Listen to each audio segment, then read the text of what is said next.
Hello student, good afternoon to all of you. बेटा जो अपना नैक्सट लैक्चर है सिस्टम सॉफ्टवेयर का वो है अपना केस चल रहा सी कंपाइलर के। कल आप लैक्चर के सेंटेंस एनालिसिस बारे पढ़ चुके हैं। हुण आप पढ़ांगे third point intermediate code generation. ठीक है। After syntax analysis some compiler generate and explicit intermediate representation of the source program. मतलब कि उन्होंने मतलब वधिया रिप्रजेंटेशन करवानी होंगी कादी सोर्स प्रोग्राम। तो intermediate form offer some advantage. देखो जो अपन एडवांटेज देते हैं बेटा, फर्स्ट है एक facility optimization of object code. ये मतलब कि इन्होंने एक तो ये फैसिलिटी होंगी है बेटा भी जो ऑब्जेक्ट कोड आ उन्होंने मतलब ईजिली यूज़ कर सकते हैं। Intermediate code is closer to the target machine. जी टारगेट मशीन है वो नेड़े होंगी है दैन द सोर्स लैंगुएज के नालों and means is easier to generate the code. तो सौखे ढंग के नाल ये की कर देंगी है कोड है जोड़ा जनरेट कर दें। ठीक है बेटा। नैक्सट बेटा आ गया अपने को unlike machine language intermediate code is more और लैस मशीन इंडिपेंडेंट। कहते मशीन लैंग्वेज इन्हू पसंद नहीं करती। ठीक है, क्योंकि यह बहुत घट डिपेंडेंट होंगी इंडिपेंडेंट होंगी। It allow the logical separation on between machine independent space lexical syntax and intermediate code generation and the machine dependent phase code generation and assembly। बेटा जेडे ये की है मशीन के जेडे इंडिपेंडेंट फेस है वो लैक्सियल हो गया, सैंटैक्स हो गया, इंटरमीडिएट कोड हो गया। जी मशीन डिपेंडेंट फेस है बेटा वो कोड जनरेशन पे असैम्बली हो गया। The various there are various kind of intermediate form to represent the source program which are often used in compiler. जी मतलब बहुत सारे इंटरमीडिएट फॉर्म्स है जो यूज़ की जांदियां ने सोर्स प्रोग्राम के रिप्रेजेंट करवाने के लिए। ठीक है, जी ऑफ्टन यूज होंगे ने कंपाइलर के जिमें फर्स्ट आ गया बेटा पोस्ट फिक्स नोटेशन, दूजी आ गई साइंटिक्स ट्रीज और parse trees that represent the hierarchical structure show करते हैं सोर्स प्रोग्राम का। 3 आ गई एड्रैस कोड। ठीक है, एड्रैस कोड तो बाद बेटा अपने को की है ये आ गया अपने को एड्रैस 3 एड्रैस कोड है जोड़ा ये मैट्रिक्स आ गया। मतलब कि यही थोड़ी कोड जनरेशन की बार मतलब इंटरमीडिएट कोड की गल कर रहे थे। ये अपना एक्सप्लानेशन है बेटा अगे तो डिटेल के कह रहा है सिर्फ फेस आपको इंट्रोड्यूस करवा रहे हैं कि फेस आप यूज़ कर रहे। अगे आ गया बेटा अपने को code optimisation. Code optimization optional phase of compiler, ये ऑप्शनल है। ठीक है, the purpose of code optimization is to improve the intermediate code so that the ultimate object program run faster and or take less space। बेटा ਇਹਦਾ काम की है जो पर्पस की है code optimization to improve the intermediate code, मतलब intermediate code को इंप्रूव करना है। ठीक है, so that the ultimate object program run faster और टेक अ लैस प्लेस। तो वो की है तेजी के नाल काम करना शुरू कर दूँ, स्पेस की लोग घट। इस तो बाद आ गई the output of this phase is another intermediate code program that does the same job as original code. बेटी जी आउटपुट होगी स्पेस की वो जिमें वो अनदर इंटरमीडिएट कोड प्रोग्राम बन जूगा, बट जो काम की है सेम होगा जिमें ओरिजिनल का, but perhaps in way that save time और स्पेस, जिहदे टाइम तो स्पेस दोनों ही अपने बच जाते। ठीक है जी। इस तो बाद आ गया बेटा अपने को नैक्सट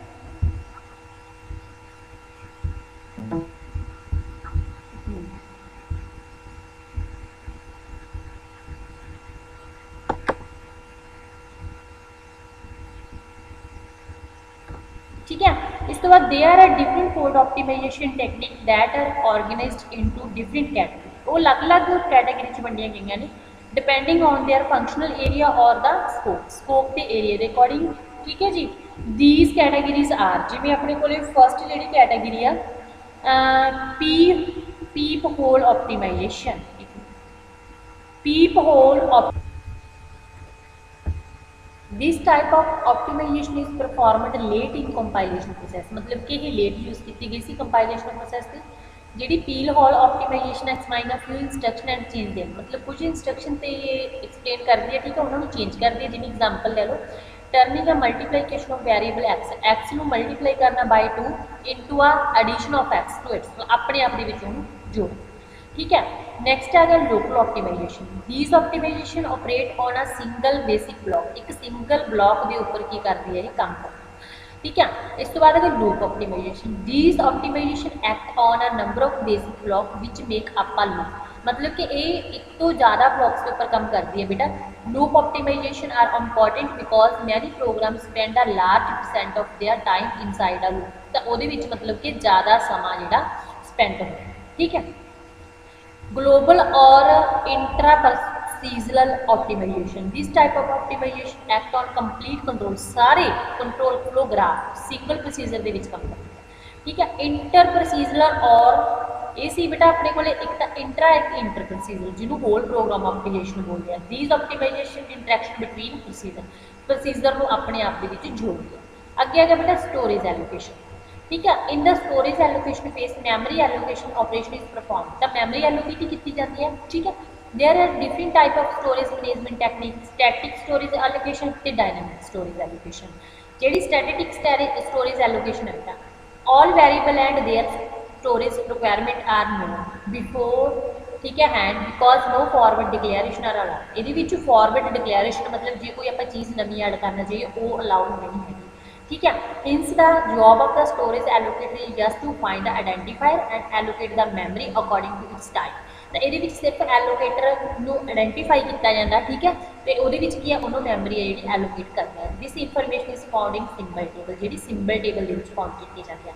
इस तो बाद आ गया बेटा dynamic allocation scheme, the memory is allocated from a free storage and type of variable determined later during the execution. मतलब कि वेरिएबल आप दोबारा भी डिटरमाइन कर सकते हैं, मतलब वैल्यू जी चेंज आप कर सकते हैं। The storage allocation phase scan the symbol table and assign memory location to each entry. जो स्टोरेज एलोकेशन फेस है बेटा एक तो सिंबल टेबल को स्कैन करता तो एक मैमरी लोकेशन दिता है, ठीक है। अगे आ code generation, code generation phase produce the object code by deciding on the memory location of our data. डाटे के लिए जिन्होंने मैमरी लोकेशन असाइन की जाती है बेटा, ठीक है, उन्होंने ऑब्जेक्ट कोड है जो डिसाइड करता, ठीक है। Select code for each data item, हर एक आइटम कोड सिलेक्ट करता and selecting the register in which each computation is to be done. उस रजिस्टर के भी जिथे अपने स्टोर करना जो अपनी मतलब कैलकुलेशन पूरी होंगी है वो भी मतलब कि वो रजिस्टर भी ये सिलेक्ट करता। अगे आ गया बेटा अपने को table, table management task is also known as a bookkeeping. Bookkeeping है मतलब जिमें आप बुक के रिकॉर्ड करते हैं। This portion of the compiler keep track of the name used by the program and record the essential information about each symbol.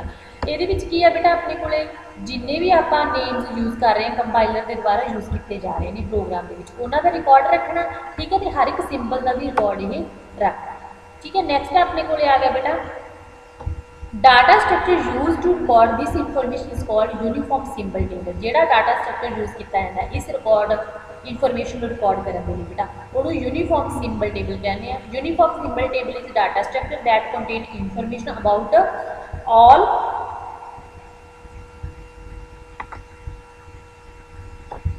All symbol defined in source program. जिन्हें भी source program symbol define किए उन्होंने information को contain करता। The types of symbol that are stored in the symbol table include variables, procedure, function, defined constant, label, structure, file, identifier। इन सारी चीज़ों की मतलब कि आइडेंटिफिकेशन जी करवाई जाए, ठीक है जी। नैक्सट बेटा अपने को आ गया इट डज नॉट फॉर्म है पार्ट ऑफ द फाइनल,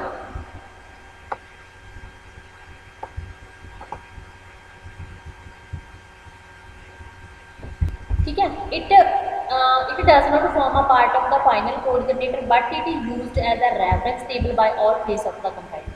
कहते मतलब कि ये जो पार्ट है जो फाइनल कोड जनरेट का नहीं होंगे बट ये इन्हें मतलब यूज़ किया जाता मतलब कि टेबल के सारा का एड्रैस का स्टोर होंगे अगर कंपाइलर नहीं होगा।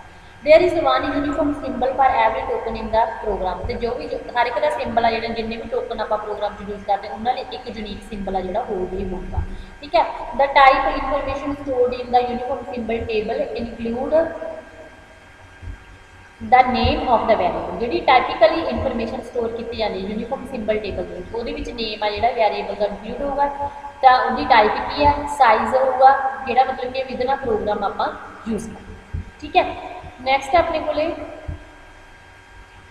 Uniform symbol table is created by lexical analysis and syntax analysis. जो यूनीफॉर्म सिंबल टेबल होंगे बेटा वो लैक्सियल से साइंटिक्स एनालिसिस के द्वारा क्रिएट किया जाता, ठीक है। While the other phase like code generation and optimisation phase make use of information available in this table. सिर्फ इन्होंने विच इंफॉर्मेशन जी टेबल उपलब्ध होती है। इस तो बाद अगर बेटा error handling, error handling is invoked when a flaw is detected in the source program. कई बार कोई आप एरर फाइंड करता उदों आप एरर हैंडलिंग मतलब कि इन्वोक मतलब कॉल करते हैं इस चीज़ को। The compiler warn the programmer by issuing the dynamic message. जो कंपाइलर है वार्न करता प्रोग्राम मतलब वार्निंग दिता जो भी कोई मैसेज आता भी अपन गलत कई बार कोई एरर आ रहा मैसेज बीप की आवाज़ होगी इदा। The error reporting is done by almost all the phase of the compiler. जी एरर रिपोर्टिंग है वो भी अपनी डन की जाती है सारे फेस है जो कंपाइलर के दसते। ठीक है इस तो बाद common error occurring in the program can be classified in 4 category. 4 के पहला लैक्सियल एरर है फिर सिंटैक्स एरर है फिर सीमेंटिंग है फिर लॉजिकल है। पहला आप लैक्सियल एरर बारे पढ़ते हैं। These error are mainly the spelling mistake and accidental inserted of the foreign factor. For example जिमें अपना डॉलर साइन हो गया या कहला सिंबल साइन हो गया इस तरह के कोई सिंपल सिंबल कोई इंसर्ट हो जाता स्पैलिंग मिस्टेक हो जाती है इन्हों आप लैक्सियल एरर बोलते हैं। ठीक है if the language does not allow it they are mostly catch by lexical analysis. तो ये लैक्सियल एनालिज्म के द्वारा कैच किए जाते हैं। Syntactic error these are the grammatical mistake जिमें ग्रामर के मिस्टेक करते हैं सच एज अनबैलेंस्ड पैराफिन्स कई बार ब्रैकेट गलत ऐड कर दें आप इस करते हैं।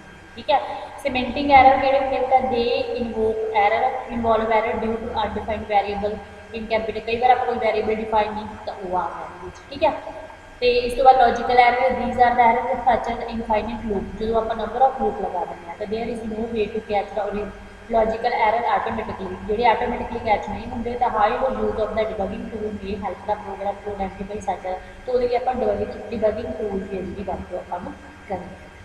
अगे अगे ग्रुपिंग ऑफ फेस कहते often the phase are called collected into front end back end. जो मतलब कि फेस के दो एंड होंगे एक फ्रंट एंड होंगे एक बैक। फ्रंट मतलब शुरू करते हैं बैक मतलब कि अंत करते हैं। जो आप फ्रंट एंड की गल करते हैं consist of the those phases और part of the phases that depend primarily on the source language and are largely independent on the target machine.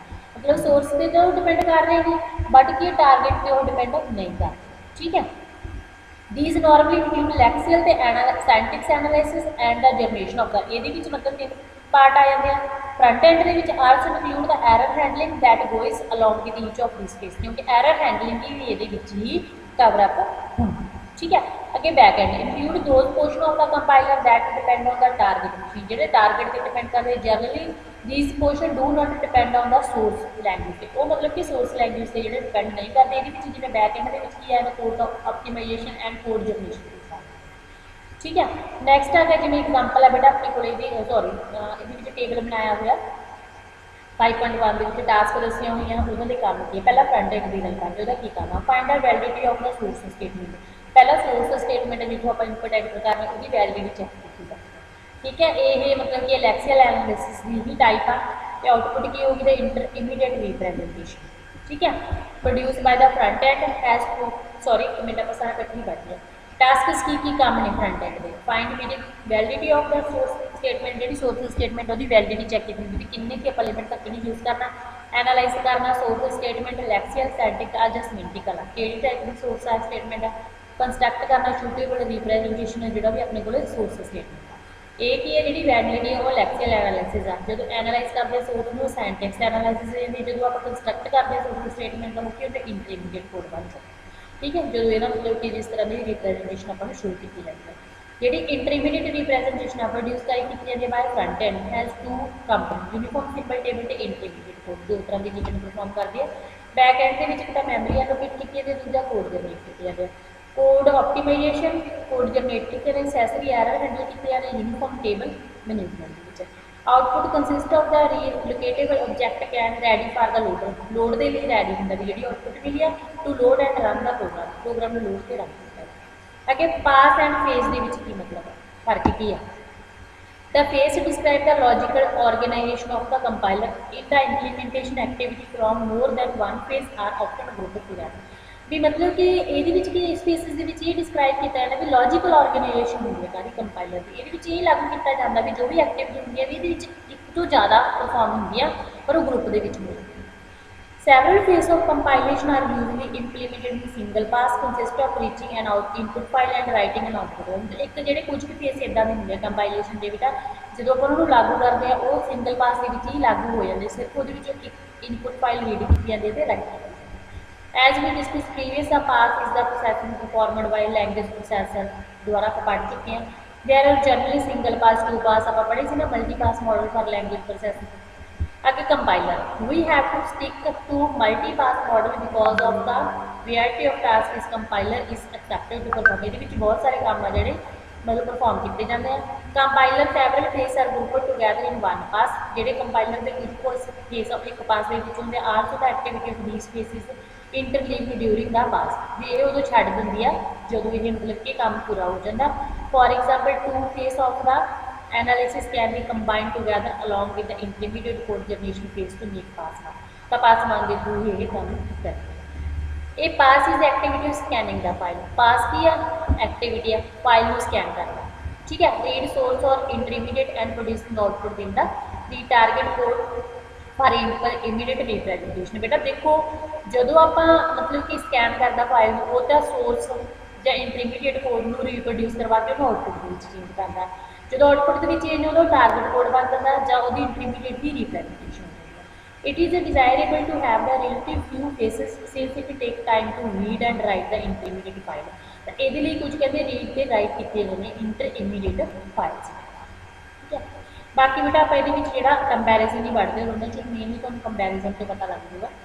कहते पास के काम है तो फेज के काम है। ईच रीडिंग ऑफ प्रोग्राम जोड़ा भी प्रोग्राम आप रीड करना मतलब source can be called as a pass उन्होंने आप पास बोलते बेटा। It is one complete cycle of operation पूरे का पूरा साइकिल ऑपरेशन का ये pass read the source program और the output of the previous pass जोड़ा पास है ये सोर्स प्रोग्राम को रीड करूँगा आउटपुट देगा पिछले पास की भी आउटपुट है जी इनपुट के आधार पर आपके लेता है ठीक है। Transformation specified by its specs and write output into file के आउटपुट लिखता they may be read by sequenced pass वो अगले के द्वारा पास किया जोड़े फेस का की करना ये phase is logically processive operation that take a input one representation of the source program and produce as a काम कि फेस का इनपुट लऊगा सोर्स तो उन्होंने प्रोड्यूस कर दूंगा अनदर रिप्रेजेंटेशन।